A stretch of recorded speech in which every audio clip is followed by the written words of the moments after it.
વિદ્યાર્થી મિત્રો, આ વિડીયોમાં જોઈશું ધોરણ 8 ગણિતના એસાઇનમેન્ટ 5 અને સોલ્યુશન. ડિસ્ક્રિપ્શનમાં તમને તમામ એસાઇનમેન્ટના વિડીયોઝ મેં તમારા માટે સ્પેશિયલી બનાવ્યા છે, મળી જશે. ગણિતની તૈયારી માટે બીજું એકમ કસોટીના સોલ્યુશનો પણ જોજો, ઘણું બધું પૂછાય એમાંથી. ઓકે, તો હવે સમજીએ. તો પ્રકરણ 13ના આ બધા દાખલાઓ છે, આલેખ આધારિત છે. તો તમારે સૌથી પહેલાં શું કરવાનું, આલેખ પહેલાં એકવાર જોઈ લેવાનો, બરાબર, ધ્યાનથી, કે ભાઈ અહીંયા એક્સ અક્ષ ઉપર શું છે, વર્ષ છે. તમે જુઓ ધ્યાનથી, બરાબર. વર્ષ આપેલા છે 2002, 2003, 2004, 2005. વાય એક્સ ઉપર વેચાણ છે ને 1 કરોડમાં છે.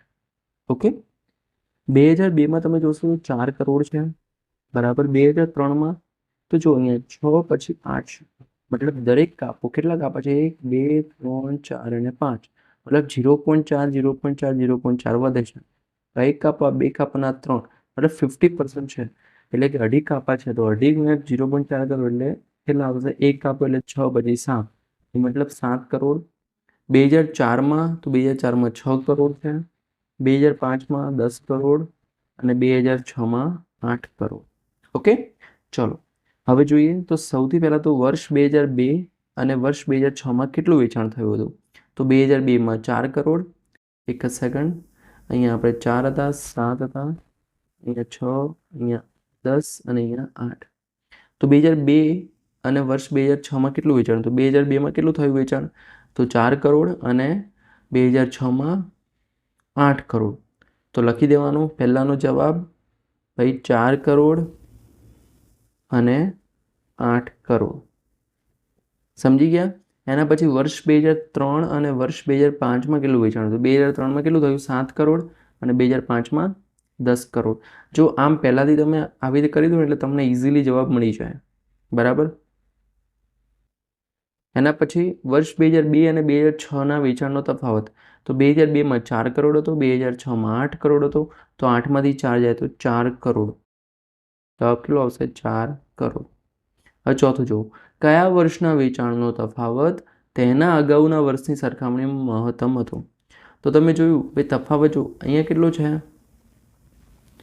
તમે જુઓ ધ્યાનથી કે ભાઈ 2004 અને 5નો વેચાણનો તફાવત 4 કરોડ છે, આનો તફાવત 3 કરોડ છે, સોરી 1 કરોડ માઇનસમાં છે, બરાબર. 7 કરોડ પછી ઘટે છે. તો મતલબ મહત્તમ તફાવત હોય તો એ કયું છે, વર્ષ 2004 અને વર્ષ 2005. 2000 અને 2005. પછી પાંચમો, વર્ષ 2003 અને 2005ના વેચાણનો તફાવત કેટલો. તો 2003માં 7 કરોડ હતું, 2005માં 10 કરોડ હતું, એટલે કે બાદબાકી કરશો એટલે 3 કરોડ જવાબ આવશે. પતી ગયો દાખલો, ખબર પડી ગઈ કેટલું ઇઝી છે, બરાબર. ચલો હવે બીજો જોઈએ. તો બીજામાં શું કીધું છે, જુદા જુદા વર્ષોમાં કોઈ પર્વતીય શહેરમાં કેટલા દિવસો માટે હિમવર્ષા થઈ એનું તમને માહિતી આપેલી છે, બરાબર. વર્ષ આપેલો છે, દિવસોની સંખ્યા આપેલી છે. તમે ધ્યાનથી જોશો તો પ્રમાણ માપ ઉપર વાય અક્ષ ઉપર 1 સેમી બરાબર 1 દિવસ છે, એટલે કે આ દિવસ વાય અક્ષ ઉપર છે. અને અહીંયા કેટલા છે, 2007, 2017, 2018 એ બધી તમને વર્ષ આપેલા છે. તો અહીંયા કેટલા છે, 2017માં 6 દિવસ છે, 2018માં 8 દિવસ, 2019માં 4 દિવસ. આઈ થિંક દેખાતું નહીં, હું થોડું ઠીક કરી દઉં જાડી એટલે દેખાય તમને, બરાબર. ચલો 6, 8, આ કેટલા છે, 4. 2020માં તો 10 વર્ષ, 2021માં સોરી 10 વર્ષ ને 10 દિવસ, 2021માં 12 દિવસ અને 2022માં કેટલા છે, 3 દિવસ. ઓકે, હવે આપણા પ્રશ્ન એકદમ ઇઝીલી જલ્દી તમને મળી જશે. ઓકે, તો જો પહેલો, કયા વર્ષમાં સૌથી વધારે હિમવર્ષા થઈ છે. તો સૌથી ઊંચો કોણ છે, મતલબ 2021, એટલે કે 12 દિવસ. તો જવાબ આવશે 2021. પછી બીજો, કયા વર્ષમાં સૌથી ઓછી કોણ છે, અહીંયા 3 છે, બરાબર, એટલે 2022. કયા 2 વર્ષોમાં હિમવર્ષામાં તીવ્ર વધારો થયો. તો તીવ્ર વધારો ક્યારે થયો, તો તમે જોયું કે ભાઈ 4થી લઈને ડાયરેક્ટ 10 થઈ ગયા, એટલે કે 2019, 2020, બરાબર. 2019, 2020 આ વર્ષમાં. પછી કયા 2 વર્ષોમાં હિમવર્ષામાં તીવ્ર ઘટાડો થયો? તો જો 12 દિવસમાંથી ડાયરેક્ટ 3 દિવસ આવી ગયા, એટલે 2021-22. વર્ષ 2018 અને વર્ષ 2019માં કેટલા દિવસ? તો વર્ષ 2018માં કેટલા થયા? 8 દિવસ. એમ તો ઉપર આપેલું જ છે જો 8 અને 4 દિવસ. બરાબર, એ પણ તરત ખબર પડી જાય. બાકી ના આપેલું હોય તો આપણે ગ્રાફ ઉપરથી પણ ખબર પડી જવી જોઈએ. હવે જોઈએ ત્રીજો, એક ટપાલી કોઈ નગરથી તે જ નગરના એક ઉપનગરમાં એક વેપારીને પાર્સલ પહોંચાડવા સાયકલ લઈને જાય છે. જુદા જુદા સમયે નગરથી તેનું અંતર આલેખમાં દર્શાવેલું છે. તેના પરથી નીચેના પ્રશ્નો જવાબ લખવાના છે. અંતર y અક્ષ ઉપર છે, સમય x અક્ષ ઉપર છે. તમે જોયું અંતરમાં 2-2 કલાક, મતલબ એક એકમમાં 2 કિલોમીટર છે, બરાબર, 2-2 વધે છે. જ્યારે અહીંયા 1, 2, 3, 4, 4 એકમમાં 1 કલાક છે, બરાબર. ચલો હવે પહેલો પ્રશ્ન, x અહીંયા જુઓ તમે, હવે 8 થી 9 અહીંયા કેટલા કલાક છે? 8 કલાકે 0 છે, અહીંયા 10 વાગે એટલું છે, 16, 11 વાગે ફરી 16 જ છે, 12 વાગે 22. એક્સ અક્ષ પર દર્શાવવા માટે શું પ્રમાણમાં માપ લીધું છે? તો એક્સ અક્ષ ઉપર સમય દર્શાવવા માટે પહેલામાં આવશે 1 એકમ બરાબર, અથવા અહીંયા સોરી 1, 2, 3, 4, 4 એકમ બરાબર 1 કલાક. એના પછી ટપાલી મુસાફરી માટે કેટલો સમય લીધો? તો જો આ 1 કલાક, આ બીજો કલાક, આ ત્રીજો કલાક.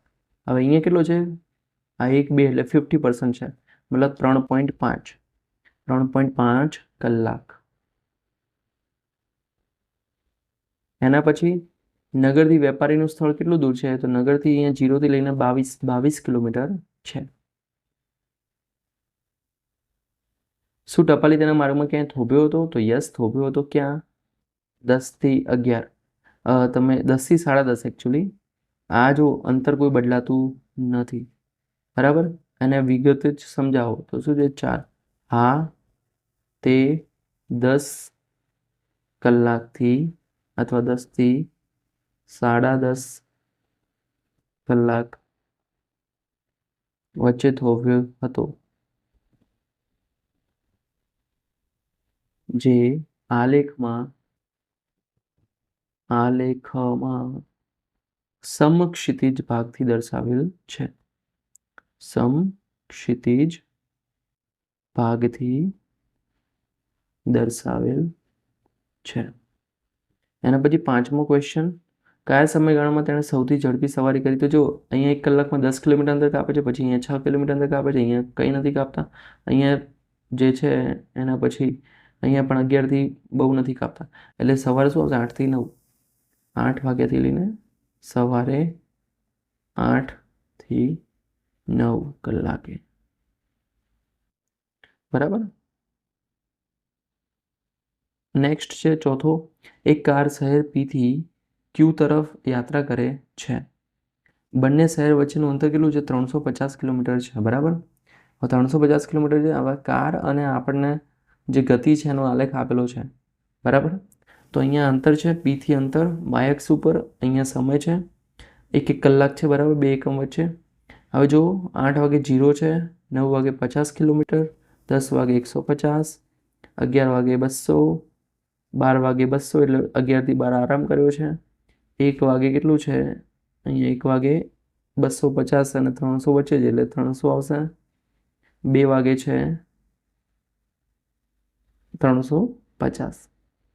હવે પહેલો પ્રશ્ન, બંને અક્ષો પર કઈ માહિતી આપેલી છે? તો એક્સ અક્ષ ઉપર સમય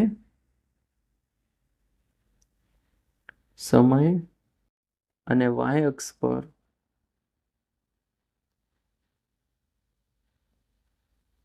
શું છે? પી થી અંતર આપેલું છે. શહેર પી થી કારનું અંતર દર્શાવેલ છે. હવે બીજો પ્રશ્ન, કારની યાત્રા ક્યારે અને ક્યાંથી શરૂ થઈ? તો કારની યાત્રા 8 AM શહેર પી થી શરૂ થઈ. શહેર પી થી શરૂ થઈ. પ્રથમ 1 કલાકમાં કાર કેટલી દૂર થઈ? તો પ્રથમ 1 કલાકમાં કાર કેટલી દૂર ગઈ છે? 0 થી 50 કિલોમીટર અંતર, 50 કિમી. બીજા કલાકે અને ત્રીજા કલાકે કારે કેટલું અંતર કાપ્યું? તો બીજા કલાકે જો 9 થી 10ના ગાળામાં 50 થી 150 જાય છે, એટલે કે 100 કિલોમીટર અંતર કાપ્યું. અને બીજા કલાકમાં 150 થી 200 એટલે 50 કિલોમીટર, એટલે 100 કિમી અને અલ્પવિરામ 50 કિમી. બીજા શું પ્રથમ 3 કલાકની ઝડપ સરખી રહી? તો જો ભાઈ પહેલામાં 50 અંતર કાપ્યું, પછી 100 કાપ્યું, પછી 50 કાપ્યું, મતલબ સરખી રહી નથી, એટલે જવાબ આવશે અહીંયા ના. ઓકે, તો અહીંયા થાય છે આપણો આ જે પ્રશ્ન 5A ચેપ્ટર નંબર 13 છે એનું સોલ્યુશન પૂરું. નેક્સ્ટ વિડીયોમાં આપણે બીજા પ્રશ્નો જોઈશું. બરાબર, તો ફરી મળીએ નેક્સ્ટ વિડીયોમાં. ત્યાં સુધી good bye, take care, all the best.